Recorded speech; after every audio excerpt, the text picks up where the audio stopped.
After waiting months and months for it, something sensational has finally arrived on my doorstep. Here it is, the HTC Sensation 4G. I'm sorry I had to do the joke just one more time. Here it is, Sensation 4G, one of the hottest Android devices, and it's not even out yet on T-Mobile. Coming June 15th for $199.99 after rebate. It has a 1.2 gigahertz dual-core Snapdragon processor, 4.3-inch QHD display, 8-megapixel camera on the back that can shoot 1080p video, front-facing camera, and it has Android 2.3 Gingerbread with HTC Sense 3.0. So it's a hot device, really well spec'd, and it's something that a lot of people have been excited about between this and the Galaxy S2. Now, is this the best Android phone that's coming? Will this be the best one of the year?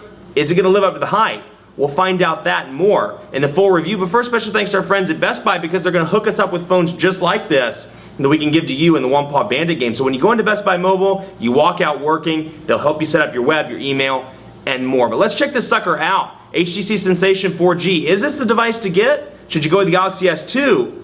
Or should you wait for something else altogether? Let's go check it out. So it's finally here, the HTC Sensation 4G. Well, it's almost here for you guys. It's coming June 15th for $199.99 after a $50 mail-in rebate. But it's finally here in the Phone Dog Labs, and we're getting a chance to take a look at it. Now, this device has been hyped up to no end. It was announced in London, and it just, people took a liking to it for what, dual-core processor. To its credit, the specs are great. Dual-core processor, 8-megapixel camera, front-facing camera, beautiful QHD display that's 4.3 inches, and it's a hot high-end device that's coming to T-Mobile. And this is right on the heels of another hot high-end device, the LG G2X. Now, even though some people are reporting that it's having issues and they're displeased with things like screen leakage and more, it is a high-end device, and it was one that was heralded in just like the HTC Sensation is going to be. So it's coming in, high expectations for this. Is this the device to get, or should you go with the G2X or perhaps something like the Galaxy S2, which isn't available in the US just yet,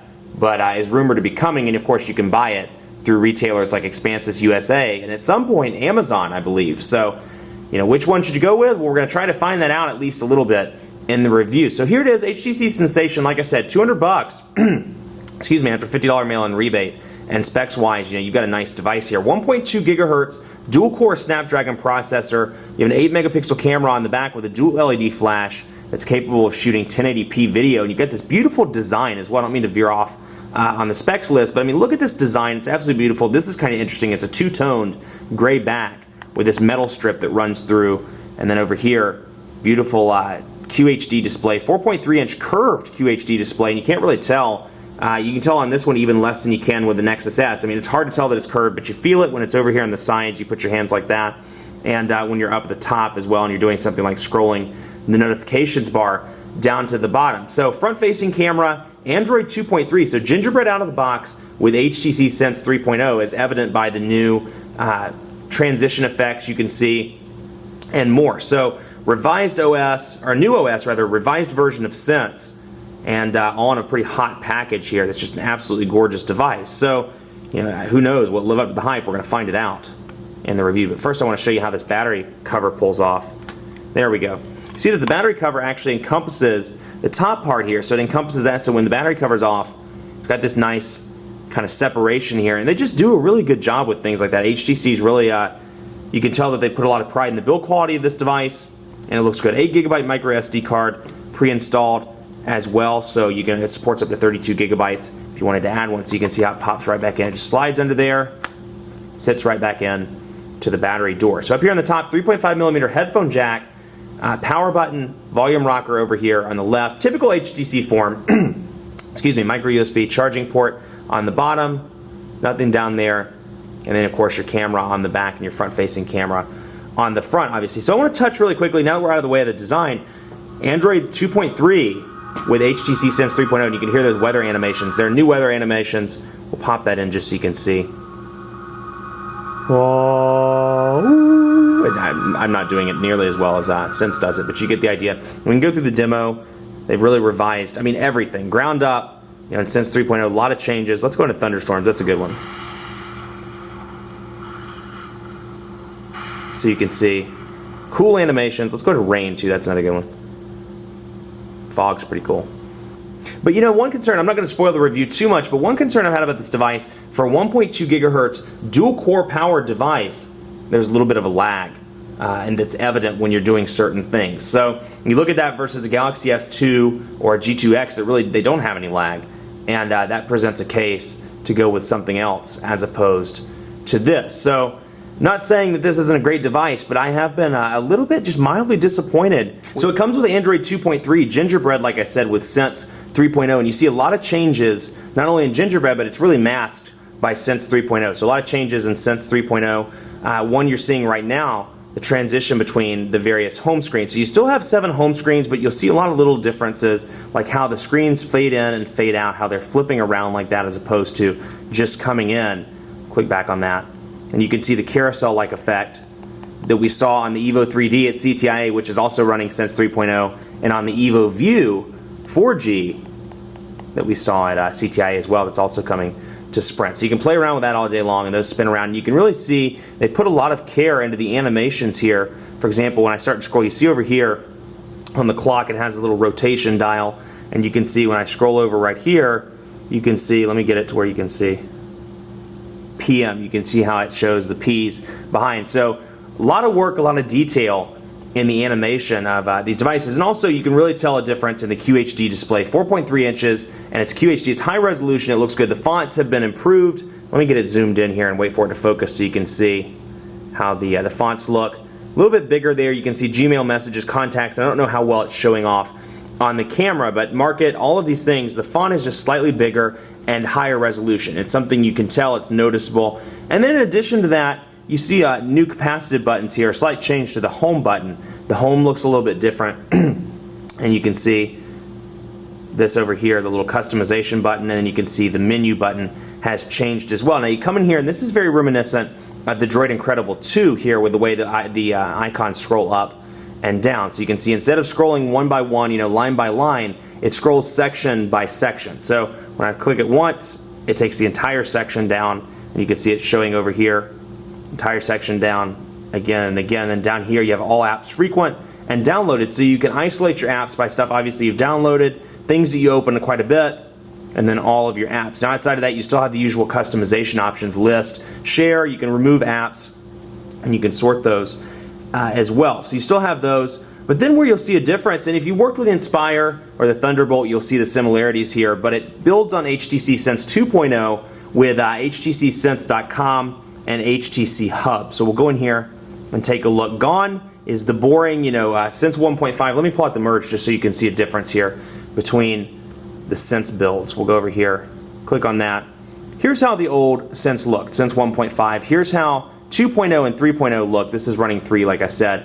Big difference in the personalization options. You can see you can change the scene, the skin, the wallpaper, and then on Sense 3.0, you can change the lock screen. So when we powered it off, I'll power it back up. That's what the lock screen looks like when you open it up. And I happen to have it on the weather one where it pops up and shows me the time and the weather at that moment. Now you can do one of two things. You can scroll this up and let go, and it brings it right open again, or opens it right back up. And then you have these frequently used applications down here. I can bring over one like Messages, for example, right into the circle, and it brings up my messaging interface. So it's nice to have those shortcuts. You can go back over here and change that by going to the lock screen, and you have a couple of different options here. You have wallpaper, you have photo album, friend stream, weather, stocks, clock, and more. So I happen to have it on weather. Now where you change that is you go into settings, and I can change the shortcuts. I can assign new applications. So let's say I don't want phone to be one.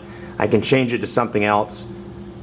Assign something else to it. I assign calendar to it, for example, and click done. I'll apply it, and then when I go to close, you can see that phone's no longer there. It's been replaced by calendar. But the customizations don't stop there. You can see, in addition to that, you of course have your skins that you can choose from. Now I've downloaded some from HTCSense.com, or from the HTC Hub rather. You can see Memories and Music Lover, which actually don't come pre-installed on the device. It comes pre-installed with HTC Blue Sky and Burgundy. Now you can click Get More and go to the Hub, which is one of my favorite things about HTC Sense. It started in 2.0 and it's expanded out to 3.0, where you can go and get your own skins and really customize the device to your liking. So I'll go to Burgundy, for example. We'll apply that, and you'll see immediately it's not going to change a huge amount. You'll see that the app drawer is still exactly the same, but you'll see some burgundy tones when you're in certain things. So for example, I click on Messages, and you see that's burgundy now instead of blue. So you have some abilities to customize like that. I can go in here, change the wallpaper. We'll go to HTC Wallpapers and bring up, Again, I downloaded those two. So let's go to one of the stock wallpapers. And we'll make it, no, let's say, oh, that one looks fun. We'll make that one yet. Apply that. And we're back in business. So actually, I don't like that at all, but we'll change that in just a second. But you see, a lot of customization options on this. They've really done a good job of preserving that from Sense 2.0 to Sense 3.0. Now, pre-installed on this device, you have a couple of T-Mobile apps. You have Highlight. There's HTC Hub, just like I was talking about. You have Lookout pre-installed. T-Mobile's My Account, My Device. Polaris Office. And then you have T-Mobile Mall, T-Mobile TV, Quick Video Chat, Visual Voicemail, Wi-Fi Calling, and Wi-Fi hotspot. So you have hotspot capabilities with this device, which is hugely nice when you're out somewhere and you don't have internet. The ability to wirelessly tether to your device is a huge pro. And then to continue along on Sense 3.0 changes, you can see up here, like some of the Sense 2.0 devices, this was here, the carousel of recently used applications. What's different, you can see notifications and quick settings here. So I can jump over to quick settings, turn Wi-Fi on and off, turn mobile network on and off, Wi-Fi hotspot, and more. And then HTC has built in Sense 3.0 their own task killer, which I can click on this and go to kill all, and it kills what it's supposed to kill. There we go. Kill all the applications will refresh, and you can see the memory that I saved by doing that. So I have Advanced Task Killer on here just for a test, but you really don't need it anymore because like Samsung, like Motorola, they've gone the way of including their own task manager. So you see a lot of changes with Sense 3.0. I think they're mostly good changes. It's going to be a love-hate thing. You may not like the carousel, for example, but hey, it's on there. So let's take a look at the widgets as well. Same HTC widgets, and one thing I've always liked about HTC, first of all, their widgets are absolutely beautiful in most cases. Second of all, they give you the ability to choose select sizes of the widget. So if you want a big one, you can do a big one. If you want a small one, you can do a small one, etc. But also it preserves the Android widgets as well. So let's go down here, for example, and look at calendar. So you'll see calendar, there's two widgets. There's the HTC widget and the Android widget. Now the Android one's a pretty stock, kind of boring calendar widget. And see there where that removes, see how it's holding right there? That's kind of the lag that I'm talking about, or some of the little issues that I'm seeing. Or, we'll do, I've got one, for example, we'll bring Twitter out here. And it's not doing it as bad right now, but you can really see it at certain points depending on what you're doing. So we'll bring this back up anyway, back to the calendar like I was talking about. And we'll go to HTC. Now within the calendar on HTC, you have several different widgets to choose from. You have this big monthly widget, you have an agenda widget, or you have the small one as well. So then from there I can take that, put it right on the desktop, and it's just nice to have that ability to not only choose from different sizes of widgets, but HTC's done a great job through all of the builds of Sense, 2.0 and 3.0 in particular, of making them really customizable. So each user has their own flavor, their own colors they want to put on their device, and with HTC they really have made that happen. Now let's go into the internet and take a look, go into the internet, into the inner tubes, and take a look at phonedog.com. Take a look at pinch to zoom, things like that. Now not a lot of changes here. You can see that Windows, still very similar. If I want to open up a second window, I bring it right up, and then I can go right back to PhoneDog using this nice colorful graphic. I mean, it's very nice as opposed to stock Android where it's just text, and that page is loading right up on T-Mobile's 4G connection. So we'll see there. 1,520 milliamp hour battery. We'll talk a little bit more about that later on in the video. But battery life's been kind of disappointing, but we'll go over that later. So you can see pinch to zoom, very, very fast, little to no lag whatsoever. And let's go up here. You can see that the flash advertisements are over here running. Maybe a little bit of lag there, but nothing to write home about. Definitely a fast device. And of course, you can use it in portrait or in landscape, which I've turned landscape off. Because if you watch my videos, you know that I don't care for landscape. So let's go back in here and kill that. Actually, not kill it. Let's turn it back on. Auto rotate screen. Ba-bam! Internet. Let's do this. There we go. Pinch to zoom. Landscape. Throws it right over into landscape. You see that big flash advertisement up there in the top. It pops up. And then we can zoom in.